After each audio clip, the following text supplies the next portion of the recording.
What is up, guys? Welcome back to the videos. If you guys are new, my name is Mike. So in this video we are working on the Z, and this is a mod that I should have done like a long time ago. Today we have this new Pioneer head unit, and I was told that if I change the head unit, not only would the audio be a little bit better, but it also eliminates this whole wire thing. Right now my audio setup is super bunk. So what I'm actually using for my phone to connect is this like cassette thing, which kind of worked okay over winter. It wasn't too bad. The audio quality is like super low. If you just care about playing music, it's okay, but with this thing like in my car, the sub doesn't even work. That's pretty jank. So I was told that a head unit would actually be a lot better, make more use out of the actual Bose sound system in the Z. This is gonna be the first head unit install that I've ever done. I'm not too sure on how to do it, but I've watched some videos online and it doesn't look that hard. So let's go ahead and try and install this head unit in the Z. Also, a side note is my car is right-hand drive, and I don't want to cut any of the trim panels because they are really hard to get in North America. Even if I import cars from Japan, there are some parts that are just really hard to come by, and right-hand drive interior pieces are one of them. Okay, so the step one is to remove the shift knob. I'll just throw that there for now. And to remove this like trim piece here, you kind of just lift up here and the whole thing actually just pops right off. So that's actually super easy. All right, so once you have this off, you can unplug the little like ribbon for the climate controls. So all you have to do is kind of press down on this and remove it and pull it out. It's kind of hard to do it one-handed, but there you go. So now this thing can move out of your way completely. All right, so now that this is out of your way completely, you have more access to the screws here.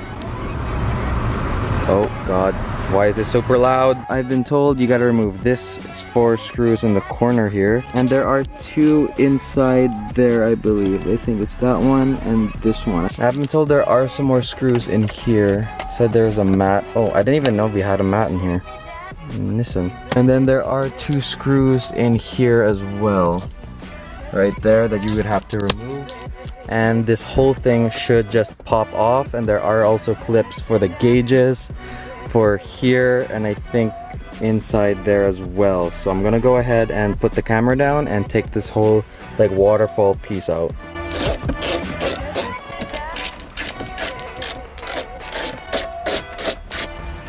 And behind here there are some more plugs at the back that you have to access and remove, and then this whole computer should just slide right out. On the USDM there would be 2 tabs here that you have to remove, but on the JDM one, I haven't seen this on the USDM one yet.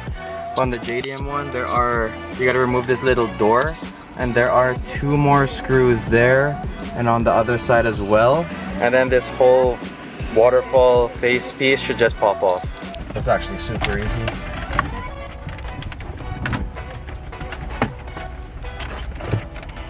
Okay, so this whole thing should come off now, but there are some plugs at the back. Oh, I was so scared to break this piece right here, but that's how you remove the whole like interior piece. It is, at first it is kind of scary because it's like a really big piece, but after like watching some videos and seeing how other people do it, it's not actually that bad. Alright, so what we're doing right now is we are connecting the 2 harnesses. This is for like an adapter for your car. You can get like a Nissan, Honda one, Mazda, or whatever car you have, to the harness of the head unit. So what I'm doing here is just reading off to my dad what each wire goes to, and he's just linking them up there and getting them ready to solder them up all together. Okay, now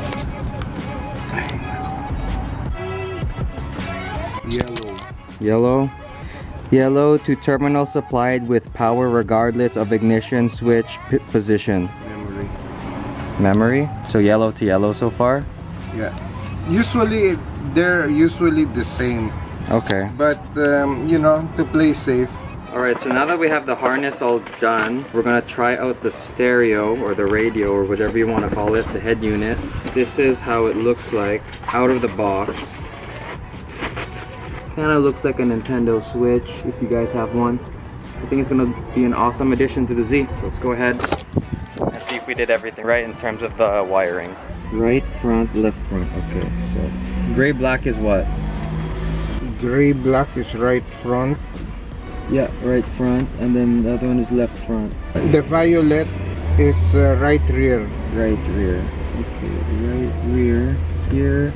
I assume this one is left rear. Yeah. Okay, so that's correct. Okay, now plug it in. Plug this one in. Okay. Thanks for helping me today, Dad.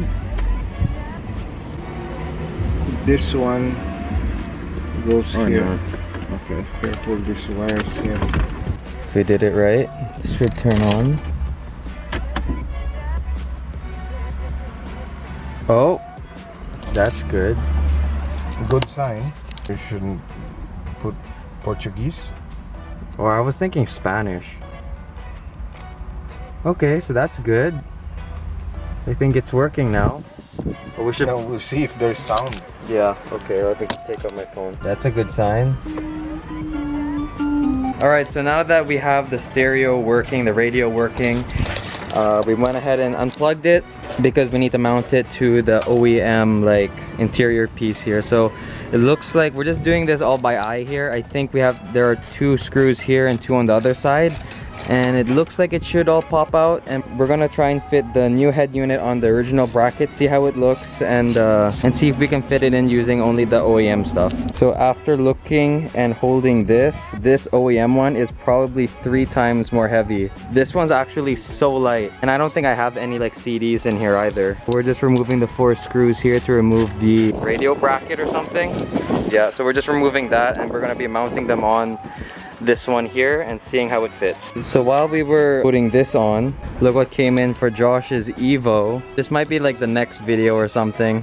See how the fitment is. This is another like low-key brand, kind of following my footsteps. Yeah. But it's a low-key brand. It's not from Japan. It's from, where is it from? Russia. It's from Russia. So JDM, not really JDM, it's RDM parts, dude.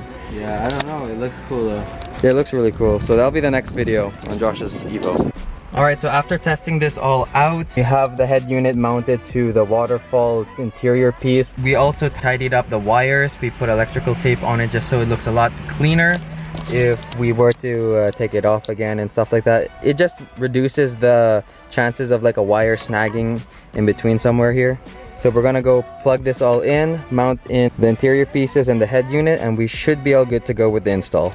So I've had this head unit for a little bit, and overall I am so happy with it. Before this install video, I don't think I didn't really know much about installing head units and stuff like that, but after installing one for myself with a little help from my dad, it actually makes a lot of sense regarding how it works, how to install it and stuff like that. Just want to go over like a few features that this head unit has out of the box. So right now I'm just playing off Spotify. I did mute it because I don't want to get any copyright strikes or anything like that. So if you guys don't have Spotify, you can also connect through Bluetooth. It just transitions right through my phone. So it's playing the same song, but now I'm connected through Bluetooth instead of like Bluetooth through Spotify, if that makes sense.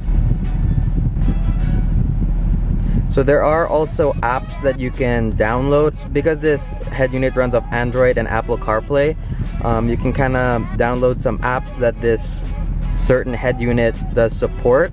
I could download a GPS app like Google Maps, but I would have to connect the USB thing. So if you guys are installing this head unit, I would highly recommend running the cable of the USB from the back, going in like inside here or maybe here or something like that. You can also charge your phone that way, and you can download apps like I said. Overall, the sound quality from this head unit is actually really good. There are some head units that are just like a tablet, but I've been told like over time they get really old and they get really slow. So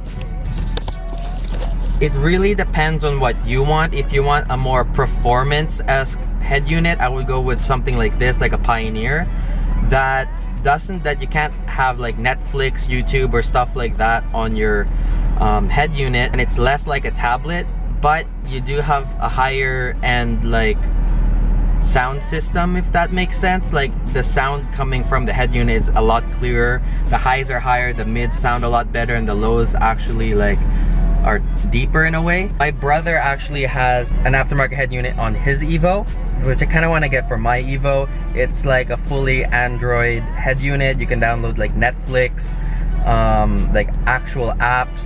You can connect to the app store, you can go on the internet, which I don't understand why you'd really need that in your car if your phone is just in your pocket anyways. It is kind of cool if you're into that thing, but if you want like the best sound quality you can possibly get, I would highly recommend a head unit like this, because to me it just like, even with the stock speakers, it sounds way better. And for like 450 bucks, 500 bucks, it's honestly hassle-free, and it really improves your overall driving experience. But before we end today's video, I just want to say a few things. The Evo, there are a few things coming for the Evo, but it's just at the paint shop right now. Paint does take a long time, because I'm sure the body shop wants it to come out good, and I also want to come out good, and you can't really rush bodywork in a way. Like, I have also a few things planned for the Z as well. It's getting a whole new wrap, maybe a livery, I'm not too sure, I haven't really decided yet. I'm crossed between 3 designs, and honestly I don't know if I should go for something really out there, kind of like what I did with the Evo, or if I should go something more subtle, or just like no livery at all, just a plain color change. Let me know down below what you guys think I should do to the Z. I'm really crossed between that, so I need your guys' help. But other than that, I just wanted to update you guys on the performance mods and like the visual mods and stuff like that. That is coming, but it's just taking a while because everything is coming from the paint shop. So, but anyways, that's all the time I have for today. I hope you guys enjoyed this video. If you did, remember to leave a like, subscribe, and join the Andy Perfect Society. Peace out and make it happen.